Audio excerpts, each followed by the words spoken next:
বন্ধুরা এই যে মাছগুলো কিন্তু অনেকটা বড়। আর এই দেখো হাড়ির ভিতরে মাছ দেখতে পাচ্ছ, অনেক, জানি না কতগুলো মরবে আর কতগুলো থাকবে জানি না। এই দেখতেই পাচ্ছ, এখন জল দিয়ে জিয়েই রাখবো।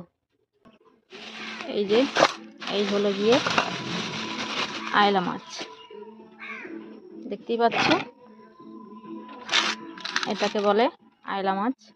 কিন্তু এটা আয়লা মাছ না, এটা সাইটিং মাছ দিয়েছে আমাকে। আয়লা মাছ বলে সাইটিং মাছ দিয়েছে।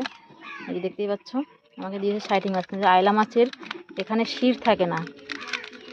এই যে এটা একটা শির আছে, তো যে একটা শির আছে, আয়লা মাছের শির থাকে না। এটা আয়লা মাছ না, এটা সাইটিং মাছ দিছে। বিশাল বদমাইশ, আমাকে আয়লা মাছ বলে সাইটিং মাছ দিয়েছে। তো যাই হোক, এই মাছটা এখন দিয়ে ঠিয়ে ফ্রেশ করে রেখে দেবো।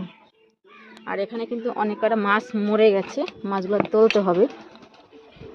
এই যে মাছগুলো কিন্তু মরে গেছে।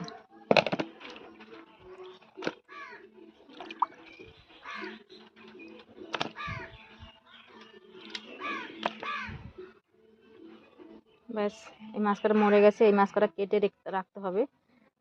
আর এইগুলো কিন্তু জ্যান্ত আছে। তো চলো এগুলো কাটাকুটি করি।